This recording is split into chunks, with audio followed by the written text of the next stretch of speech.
Hello all my dear student, कैसे हैं आप सब। आई होप कि आप लोग काफ़ी अच्छे होंगे। एंड आज का वीडियो आप सभी के लिए काफ़ी इंपॉर्टेंट वीडियो होगा। इस वीडियो में हम लोग बात करें क्लास 12 हिस्ट्री के 15 मोस्ट इंपॉर्टेंट क्वेश्चन, जो कि आप लोग इस सारे क्वेश्चन को देख लेते हैं तो 20 मार्क्स के क्वेश्चन आपके एग्जाम में बन जाएगा। लेकिन मैं 10 मार्क्स की फुल गारंटी लेता हूं कि आपको 10 नंबर क्वेश्चन तो यहाँ से 100% बनने वाला है। ठीक है, तो इसलिए इस वीडियो को ध्यान से और अंत तक देखना है। सारे क्वेश्चन आप लोग देखिएगा, काफी मजा आएगा, क्योंकि ये सेशन जो है बिल्कुल आप लोगों के लिए डिमांड पर बना जा रही है। सब्जेक्टिव पे आप लोग का डिमांड आना था। ठीक है, तो फटाफट से आप लोग जो भी चैनल पर नए, चैनल को सब्सक्राइब कर लेंगे, नोटिफिकेशन बेल को आप लोग ऑन कर लेंगे, ताकि आपको रेगुलर क्लास के नोटिफिकेशन समय पे मिलते रहे। ठीक है, चलिए फर्स्ट नंबर क्वेश्चन से स्टार्ट करते हैं। देखो, फर्स्ट क्वेश्चन पूछ रखा है हम लोगों को कि अभिलेख के दो महत्व को बताएं। काफी लाजवाब सा क्वेश्चन है। एंड आप लोग को इजीली ये क्वेश्चन जो है बन जाएगा एग्जाम में। अभिलेख के दो महत्व को बताएं, अगर आप अच्छे से समझ लेंगे तो। ठीक है, तो क्या होता था कि पुराने जमाने में जो कोई पुस्तक वगैरह नहीं मतलब होती थी, लेकिन उस तरह का अंश इतना नहीं मिला जितना अभिलेख से हमें जानकारी मिलती है। ठीक है, क्या होता था कि अभिलेख जो कोई पत्थर हो गया, भवन हो गया, ठीक है, उसमें क्या होता था कि खोद करके उसमें कुछ लिखी होती थी। ठीक है, खरोच करके, खोद करके, इस तरह के कोई भाषाएं, वो लिपि के इसमें पूरी जानकारी लिखी रहती थी, जो कि कई कई वर्षों तक जो है ये सुरक्षित रहती है। क्योंकि आज देखेंगे, आज अगर कोई पत्थर आप खरोच करके रख देंगे तो पत्थर अगर आप 100 साल भी निकालेंगे ना तो वो गड्ढा हुआ निकलेगा। ठीक है, लेकिन कोई पुस्तक रहे तो जरूरी नहीं कि वो हिफाजत के साथ वो पुस्तक रखा जाए। ठीक है, तो अभिलेख उसको कहते हैं कि पुराने जमाने में क्या होता था कि पत्थर पे, या फिर डायरेक्ट आप कह सकते हैं, अगर पूछा जाए अभिलेख किसे कहते हैं, अभिलेख से आप क्या समझते हैं, तो पत्थर या भवनों पे जो है खोद कर, खरोच करके जो लिखा रहता है, उसी को हम लोग अभिलेख कहते हैं। ठीक है, अब इसके दो महत्व पूछ रखा है, तो बोलेंगे सर अभिलेख से हमें प्राचीन इतिहास और तत्कालिक परिस्थिति में परिस्थितियों के बारे में जानकारी मिलती है। प्राचीन इतिहास में किस प्रकार के लोग क्या करते थे, नहीं करते थे, ये सब सारी चीजें की जानकारी जो हमको मिलती है वो अभिलेख से मिलती है। ठीक है, दूसरा पॉइंट आप लिख सकते हैं कि अभिलेख से हमें राज्य शासन व्यवस्था, पदों और कर के बारे में भी जानकारी मिलती है। किस प्रकार के शासन थे, किस प्रकार की व्यवस्था थी, ठीक है, क्या क्या पद हुआ करते पुराने जमाने में। ठीक है, ये सब की जानकारी हमको अभिलेख से प्राप्त होती है। ठीक है, तो इजीली आप लोग इस क्वेश्चन को आसानी से बना लेंगे। आई होप कि आपको समझ में आ गया होगा। दूसरा क्वेश्चन पूछ रखा हम लोग को, जो क्वेश्चन काफी लाजवाब क्वेश्चन है कि हड़प्पा सभ्यता में प्राप्त विशाल अन्नानगर के दो विशेषताओं को बताएं। काफी इंपॉर्टेंट क्वेश्चन है, ध्यान देंगे इस क्वेश्चन को। पूछ रखा हड़प्पा सभ्यता में प्राप्त विशाल अन्नानगर के दो विशेषताओं को बताएं। जैसे कि आप सभी को पता होगा कि हड़प्पा सभ्यता में जो जितने भी विशाल चीजें प्राप्त हुई वो मोहनजोदड़ो से प्राप्त हुई। ठीक है, यहाँ पे अन्नानगर पूछ रखा है, तो अन्नानगर की दो विशेषताएं क्या है कि पहला चीज जो है, ये एक आयताकार जो है संरचना थी, जो पक्की ईंटों से निर्मित थी। ये क्या थी? आयताकार संरचना थी। आयताकार समझते हैं आप लोग कि ये इस प्रकार की चीजों को हम लोग आयताकार कहते हैं। आप लोग नहीं दिख रहा होगा यहाँ पे, मैं आप लोग को दिखा दे रहा हूँ थोड़ा सा नीचे में। आयताकार में क्या होता है कि इस प्रकार की डिजाइन होती है। ये जो है ये आयताकार है। ठीक है, ठीक है, और इसको जो है चारों तरफ से जो बराबर है, इसको हम कहते हैं वर्गाकार, है ना। तो यहाँ पे क्या पूछ रखा है आप लोग को कि ये एक आयताकार संरचना थी जो पक्की ईंटों से निर्मित थी। ठीक है, तो याद रखेंगे, पहला विशेषता ये हो गया। दूसरा विशेषता कि ईंटों को एक सुनिश्चित तरीके से रखा गया था, जिसमें एक जल रोधी संरचना का निर्माण हो। ठीक है, ईंटों को इस प्रकार रखा गया था, अगर किसी तरह जल अगर आ भी जाए, यानी एक तरह का होता है ना कि अल्टर ये नीचे से मतलब ऊपर से नीचे, नीचे नीचे नीचे, इस तरह अगर कोई जल आ भी जाए तो इसमें रहे नहीं, वो जल तुरंत जो है बाहर आ जाए। ठीक है, तो जल रोधी तरीके से रखा है, जिसमें जल का जमाव ना हो, ठीक है, नमी ना हो, क्योंकि नगर है तो वहां पे जो सुरक्षित होना चाहिए। तो क्या पूछ रखा है, ईंटों को सुनियोजित तरीके से रखा गया जिसमें एक जलरोधी संरचना का निर्माण हुआ हो। तो ये दो तरीके आप लोग को लिख देना है, दो पॉइंट किसके लिए, तो हड़प्पा सभ्यता में विशाल अन्नानगर की दो विशेषताओं में। ठीक है, आगे बढ़ते हैं। क्वेश्चन नंबर तीसरा को देखो, पूछ रखा हम लोग को, अशोक द्वारा धर्म प्रचार हेतु किए गए दो उपायों को लिखिए। देखो क्वेश्चन पूछ रखा है, अशोक द्वारा धर्म प्रचार हेतु किए गए दो उपायों को लिखें। कैसे इसको आंसर देना है आप लोग को ध्यान से समझना है। देखो, धम्म के प्रचार के लिए अशोक ने धम्म महामात्र नाम के अधिकारों की नियुक्ति की थी। ठीक है, जो जगह जगह जाकर धम्म की शिक्षा देते थे, यानी धम्म का प्रचार है, तो सबसे पहले वो जो ऐसे ऐसे लोगों को चुना जो मतलब उस चीज के बारे में समझ सकता था, उस चीज के बारे में इजीली जो कहीं भाषण दे सकता था। तो इसको हम कहते हैं धम्म महामात्र। ठीक है, नाम से अधिकारियों की नियुक्ति की, जो जगह जगह जाकर के धम्म का शिक्षा देते थे, लोगों को बताते कि धम्म क्या है, कैसे हमको रहना चाहिए, जीवन कैसे भी बितानी चाहिए, किस प्रकार के, तो ये सारी चीजें जो है बताया करते थे। एक पहला पॉइंट ये हो गया, किसके द्वारा, तो धम्म महामंत्र को नियुक्त करते थे और उसके द्वारा अलग अलग जगह तक फैलाते थे। ठीक है, दूसरा क्या, इसके अतिरिक्त अशोक ने अपने संदेश कई स्थानों पर शिलालेख और स्तंभों में खुदवाया था। ठीक है। बहुत सारे शिलालेख बनाए, स्तंभ जो बनाए, स्तंभ में क्या हुआ कि स्तंभ रहा उसमें खोद खोद करके मतलब खरोच खरोच करके लिख दिया कि स्तंभ जब तक रहेगा तब तक जो है जहाँ जहाँ लोग जो दिखेगा इसके बारे में उसको जानकारी मिलती रहेगी, है ना। जिस तरह अभी देखते हैं हम लोग रोड सड़क वगैरह कहीं बनती है तो उसके बारे में जानकारी दी रहती है एक बोर्ड में इस तरह से। तो उसी तरह जो है स्तंभ लग करके क्या होता था अशोक के टाइम पे, उस टाइम पे जो है धर्म के प्रचार के लिए जो है वो स्तंभ बना करके सारी चीजें जो है दिया करते थे, ठीक है। तो चलिए आगे बढ़ते हैं हम लोग। नेक्स्ट क्वेश्चन, क्वेश्चन नंबर 4 पूछ रखा है हम लोग को कि मगध साम्राज्य के उत्थान के दो महत्वपूर्ण कारक बताएं। काफी इंपॉर्टेंट क्वेश्चन है। मगध साम्राज्य के उत्थान के दो महत्वपूर्ण कारण क्या है? तो मगध की भूमि जो है बहुत उपजाऊ थी। इसका जो मुख्य कारण क्या है? मगध की भूमि जो बहुत उपजाऊ थी, इसलिए यहाँ पे एक उत्थान का एक ये कारण होता है। दूसरा कारण ये है कि मगध तीन तरफ से नदियों से घिरा हुआ था, तीनों तरफ से उसके जल की इजीली जो है जरूरतें हो जाती थी और साथ ही साथ जो है एक तरह का सुरक्षा भी होती थी, जल्दी कोई आ नहीं सकता था, ठीक है। उत्थान का मतलब होता है कि एक होता है ना कि किसी तो कैसे कैसे आपको समझाएं, जैसे मान लीजिए कि कोई चीजें हैं, ठीक है, लोग हैं, बस्ती है। अब ये बस्ती क्या होगा, अगर यहाँ पे धीरे धीरे कुछ सालों तक रह रहा तो हो सकता है कि इसको सुविधा नहीं मिले और ये खत्म हो जाए, तो इसको हम पतन कहते हैं, ठीक है ना। तो पतन का सीधा जो उल्टा होता है उत्थान। अगर मान लो छोटी सी बस्ती है और धीरे धीरे चल करके ये बहुत बड़ा बस्ती का रूप ले लिया, इसको हम कहते हैं उत्थान। तो समझ में आ गया उत्थान और पतन में अंतर। पतन का मतलब खत्म होना, उत्थान का मतलब और भी जागरूक होकर बढ़ जाना, विकसित हो जाना, ठीक है। तो उसी तरह से मगध साम्राज्य के उत्थान के दो महत्वपूर्ण कारण थे। एक तो मगध की भूमि उपजाऊ होती थी और मगध तीन तरफों से नदियों से घिरा हुआ था, जिसमें चारों तरफ से उसको सुरक्षा मिल जाती, पानी मिल जाती, फसल मतलब क्या कहते हैं कि उसको कृषि करने के लिए, क्योंकि उपजाऊ तो पहले से थी। तो ये दो कारण आप लिख सकते हैं। बाकी जो है लोहा की बहुत वहाँ पे प्रचुर मात्रा में मिला और क्या कहते हैं जंगल मतलब मिल गया, जानवर वगैरह इजीली मिल गए, तो ये सब बहुत सारा कारण है। फिलहाल यहाँ पे आपको दो पूछ रखा है, ठीक है। आगे क्वेश्चन नंबर 5 पूछ रखा है हम लोग को कि महाभारत में वर्णित विवाह के विभिन्न प्रकारों महाभारत में वर्णित विवाह के विभिन्न प्रकारों में से किन्हीं चार का नाम बताएं। काफी लाजवाब क्वेश्चन है। चलिए फटाफट से देखिए इस क्वेश्चन का आंसर आप लोग किस तरह देना है। तो पूछ रहे महाभारत में वर्णित विवाह के विभिन्न प्रकारों के बारे में लिखना है, तो किन्हीं चार के बारे में। तो किन्हीं चार का नाम क्या होगा कि महाभारत में वर्णित विवाह के 8 प्रकार होते हैं। कितने प्रकार होते हैं? 8 प्रकार। इनमें से आपको चार पूछ रखा है तो चार ऐसे लिख सकते हैं: आर्ष विवाह, प्रजापति विवाह, गंधर्व विवाह, असुर विवाह, ठीक है। 8 प्रकार जो है यहाँ पे, लेकिन आपको चार अगर लिखना है तो आप लोग आठों को याद कर लीजिए। इसमें से आप लोग चार इजीली लिख लीजिएगा, ठीक है। आर्ष विवाह, प्रजापति विवाह, गंधर्व विवाह, असुर विवाह। उसके अलावा है राक्षस विवाह, पैशाच विवाह, ब्रह्म विवाह, दैव विवाह। तो ये 8 प्रकार के विवाह है। क्वेश्चन एग्जाम पूछा जाता है कि महाभारत के अनुसार विवाह महाभारत में कितने प्रकार के विवाह का वर्णन है, तो 8 प्रकार के विवाह का वर्णन है। ऑब्जेक्टिव में अक्सर एग्जाम में क्वेश्चन पूछा जाता है। आगे बढ़ते हैं। क्वेश्चन पूछ रखा हम लोग को वैद कितने हैं, इनके नाम लिखिए। बताओ फटाफट से।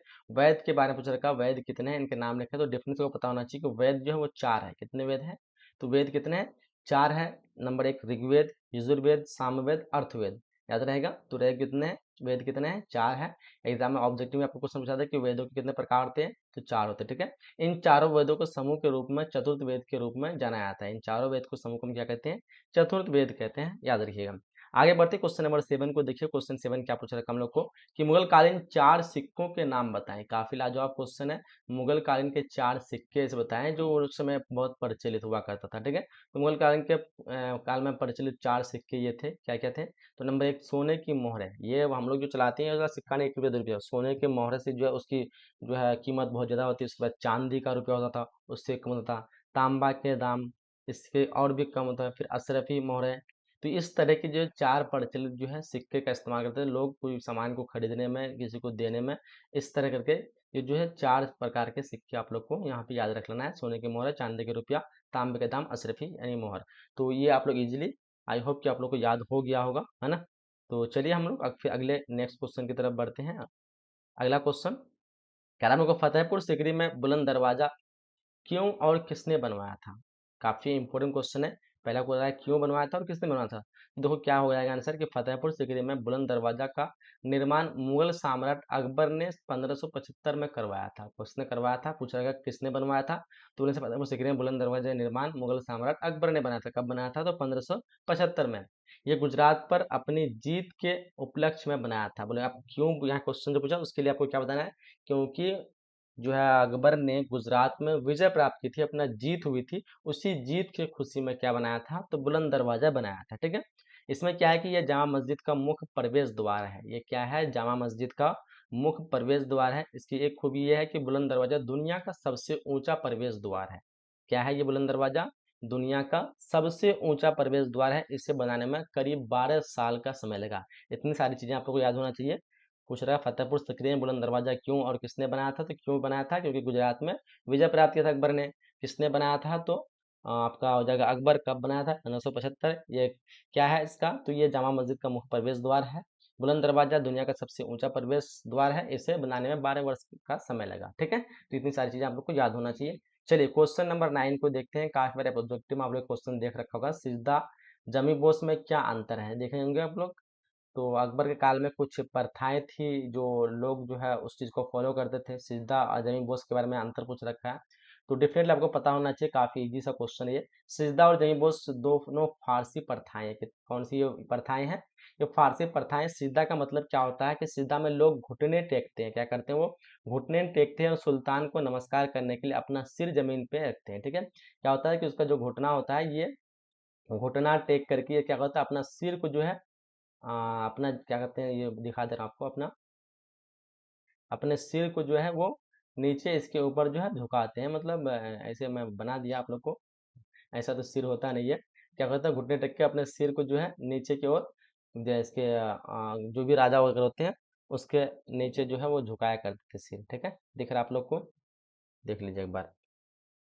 हाँ, दिख रहा है। तो इस तरह सिर क्या करते थे, वो झुकाया करते थे वहां पे। एंड दूसरा जो है आपको देना है यहाँ पे कि इसी को हम क्या कहते हैं, सिजदा कहते हैं। यानी सिजदा में क्या है, लोग घुटने टेकते थे और सुल्तान को नमस्कार करने के लिए अपना सिर जमीन पे छूते थे। और दूसरा जो आपको जमीन बोस क्या कहते हैं कि जमी बोस में बताना है, तो जमी बोस क्या होता था कि जमी बोस में लोग सुल्तान के पैरों को चूमते थे या सुल्तान को स्वीकार करने का एक संकेत है। ठीक है, कि मतलब एक तो है कि सिजदा करना है, ये मतलब उसके नीचे झुक जाना, अपना सर और जमीन पे लगा देना। ठीक है, और दूसरा क्या था कि उसके पैर को चूमता था, चाहे हाथ से छू के चूमे या फिर ऐसे चूमे, एक तरह का। तो ये दो चीजें हैं, अंतर आप लोग को समझ में आ गया। सिजदा मतलब वो हो गया, और यहीं बॉस मतलब पैर को चूमना। ठीक है, याद रहेगा। चलिए आगे बढ़ते हैं। क्वेश्चन नंबर 10 पूछा हम लोग को, विजयनगर के राजाओं के अंतर्गत, विजयनगर के राजाओं के अंतर्गत जो है अमरा नायक कौन थे, वो क्या करते थे। अमर नायक के बारे में पूछ रखा है, काफी इंपोर्टेंट क्वेश्चन होगा। तो विजयनगर के राजाओं के अंतर्गत अमर नायक कौन थे, तो विजयनगर साम्राज्य के में अमर नायक जो है सैन्य कमांडर थे। कौन थे, सैन्य कमांडर। जो राय शासक ने उन्हें शासन करने के लिए क्षेत्र देते थे। विजयनगर जो शासक होते अपने आप को राय कहलाते थे। ठीक है, तो वो क्या करते थे, सैन्य कमांडर को कुछ कुछ क्षेत्र दे देते कि इस क्षेत्र की देखभाल तुम्हें करना है। तो पूछ रखा आपको, विजयनगर राजाओं के अंतर्गत अमर नायक कौन थे, तो वही होते थे जो सैन्य कमांडर होते थे। ठीक है, विजयनगर साम्राज्य में अमर नायक सैन्य कमांडर थे। राय शासक उन्हें शासन करने के लिए क्षेत्र देते थे। अब देखो इसका काम क्या होता था, क्योंकि यहाँ पे आपको काम भी पूछा था, तो वह क्या करते थे, तो उसका काम होता था अमर नायक के कार्य में शामिल है। ये क्या है कि किसानों, शिल्पकारों और आपका हो जाएगा व्यापारियों से कर और बकाया वसूलना। ठीक है, एक पहला काम ये हो गया। दूसरा कि जंगलों पर नियंत्रण रखना, भू राजस्व एवं भू राजस्व और अन्य कर को एकत्रित करके करने का अधिकार। ठीक है, तो चाहे वो जमीन का कोई टैक्स हो या फिर किसी भी तरह का जो है कर हो, उसको जमा करने का अधिकार था। इसको जंगलों पर नियंत्रण करने का अधिकार था। किसानों, शिल्पों, व्यापारों और से इनमें जो बकाया वो कर था उसको वसूल करना। तो ये सारा मतलब काम था किसका, तो ये इसका अमर नायकों का। ठीक है, चलो आगे बढ़ते हैं। करके महाराष्ट्र में भक्ति आंदोलन के 4 संतों के नाम बताएं। ये क्वेश्चन कई बार एग्जाम में पूछा जाता है, ऑब्जेक्टिव में भी, कि 4 भक्ति आंदोलन के महाराष्ट्र के संत के बारे में पूछता है। ठीक है, तो महाराष्ट्र में भक्ति आंदोलन के 4 संत निम्नलिखित है। एक तो है उनका नामदेव, तुकाराम, रामदास और बाहिनी। ठीक है, सबका जो है डेट भी दिया हुआ है यहाँ पे, आप लोग किसका नहीं दिया हुआ आप लोग देख लीजिए। आगे बढ़ते, क्वेश्चन नंबर 12 पूछ रखा हम लोग को कि भक्ति आंदोलन की क्या विशेषताएं थी, बताओ भक्ति आंदोलन की क्या विशेषताएं थी। डेफिनेटली आप लोग पता होना चाहिए। भक्ति आंदोलन की कुछ विशेषताएं इस प्रकार है, आप लोगों को कुछ दे दिए, देख लीजिए। हमें भक्ति आंदोलन जो है भक्ति आंदोलन के संतों ने मूर्ति पूजा का खंडन किया, मना किया मूर्ति पूजा करने के लिए। ठीक है, दूसरा कि भक्ति आंदोलन के नेता संन्यास मार्ग पर बल नहीं देते थे। संन्यास के इस तरह का कोई सन्यासी करना है, सन्यासी बनना है, इस चीज पे बल नहीं देते थे। भक्ति आंदोलन ने गायन और नेतृत्व के माध्यम से भक्ति का प्रचार किया था। भक्ति आंदोलन के समाज के सभी वर्गों का प्रतिनिधित्व रहा। ठीक है, कोई समझ मतलब ये नहीं कि समाज में बहुत सारे जो वर्ग है, इसको कम जात है तो इसको कम नीचे नजर से देखना है, किसी को ऊपर नजर से। ये सभी वर्गों को जो है बराबर मान दिया, सम्मान दिया। भक्ति आंदोलन के परिणाम स्वरूप क्षेत्रीय भाषाओं में भारी मात्रा में हिंदी साहित्य की रचना हुई थी। ठीक है, तो ये सारी चीजें आपको भक्ति आंदोलन के बारे में पूछे तो आप लोग को बताना है ना। चलिए तो आगे बढ़ते हैं हम लोग। क्वेश्चन नंबर 13 पूछ रखा हम लोग को, कह रहा है कि अस्थायी बंदोबस्त के किन्हीं दो विशेषताएं या दो दोष को लिखें। यहाँ पे दोष क्या पूछ रखा है कि दो कमियां क्या थी। तो देखो अस्थायी बंदोबस्त के दो दोष निम्नलिखित है। एक तो कि किसानों का जमीन पर से सभी मालिकाना हक छीन लिया गया था, ठीक है। किसानों का जमीन पर से सभी मालिकाना हक छीन लिया गया था। दूसरा कि जमींदार लोग अपने हिस्से में ज्यादा रखने लगे, ठीक है। किसानों का जमीन पर से सभी मालिकाना हक छीन लिया, पहला पॉइंट ये। और दूसरा पॉइंट क्या कि जमींदार लोग अपने हिस्से में ज्यादा रखते थे। ये दो जो मुख्य दोष थे अस्थायी बंदोबस्त के, ठीक है। अस्थायी बंदोबस्त लागू किसने किया था? कॉर्नवालिस ने लगाया था। कब लगाया था? 1793। क्वेश्चन नंबर 14 देखो क्या क्वेश्चन पूछ रखा है हम लोग को कि 1857 के विद्रोह के राजनीतिक कारण को लिखिए। काफी लाजवाब क्वेश्चन है। तो डिफरेंस को पता होना चाहिए। 1857 के विद्रोह के क्या कारण थे बताइए, समझिए यहाँ पे। 1857 विद्रोह के कुछ राजनीतिक कारण, नंबर 1 हो जाएगा बड़ी संख्या में भारतीय शासक और प्रमुखों को हटाना। यानी क्या होता था कि जितने 1857 क्रांति में होने का पहला कारण क्या था कि अंग्रेज जो अपने कंपनी वगैरह में जो भारतीय लोगों को रखा था, ठीक है, और काम में बेरोजगार वगैरह देकर रखा था भारतीय लोगों को। लेकिन क्या हुआ कि आप फिर धीरे धीरे बड़ी संख्या में क्या भारतीय शासकों को हटा दिया। यानी जहाँ जहाँ कोई शासन करता था शासक को भी हटा दिया, प्रमुख को भी हटा दिया। तो उसमें जो जो क्षेत्र था, जैसे आपका इसमें मुगल वंश का था बहादुर शाह जफर, उसको हटा दिया। और भी कहीं कहीं जो बंगाल में जो शासक रहते थे सबको धीरे धीरे कब्जा करते गया और सब शासकों को हटाने लगा वो, ठीक है। तो क्या हो गया कि पहला पॉइंट ये हो गया। दूसरा कि ईस्ट इंडिया कंपनी के नेतृत्व में आर्थिक शोषण, प्रशासनिक नौचारों को नीति विस्तार, ठीक है। तीसरा हो जाएगा अंग्रेजों के विश्वास जबरदस्ती भारतीय पर थोपना। अपना जो इल्जाम वगैरह जो भी चीज होता था वो भारतीयों को थोप देता है, ठीक है। आम लोगों को अपनी धार्मिक भावनाओं में खोने का खतरा है कि आम लोग जो थे उसमें धार्मिक कुछ तरह से ऐसे वैसे ये दिला देते, कंफ्यूज दिला देते, जिससे जो उसको डर रहता था अपने धर्म के प्रति, ठीक है। तो ये सारी चीजें आप लोग को पॉइंट लिखना है, ये राजनीतिक कारण थे। अगला बढ़ते हैं हम लोग नेक्स्ट क्वेश्चन की तरफ, जो कि क्वेश्चन पूछा हम लोग, क्रिप्स मिशन भारत कब और क्यों आया था? बताओ, क्रिप्स मिशन भारत कब और क्यों आया था? तो डिफिनेशन को पता होना चाहिए। क्रिप्स मिशन जो है 22 मार्च से 11 अप्रैल 1942 तक भारत आया था, ठीक है। कब आया था? तो क्वेश्चन आ जाएगा 22 मार्च से 11 अप्रैल 1942 तक भारत आया था। इस मिशन का मकसद क्या था कि द्वितीय विश्व युद्ध में ब्रिटिश युद्ध के लिए भारतीय सहयोग प्राप्त करना, ठीक है। क्या था? द्वितीय विश्व युद्ध उसमें चल रहा था तो भारत के पास आया था सहयोग प्राप्त करने के लिए, ठीक है। क्रिप्स मिशन याद रहेगा। तो याद रहे द्वितीय विश्व युद्ध स्टार्ट हुई थी 1939 को हुई थी और ये खत्म हुई थी 1945 को, है ना। 1945 को ये खत्म हुई थी और इसी टाइम पे जो चल रहा था तो 1942 को क्रिप्स मिशन आया था भारत में, भारतीय का सहयोग प्राप्त करने के लिए द्वितीय विश्व युद्ध के लिए, ठीक है।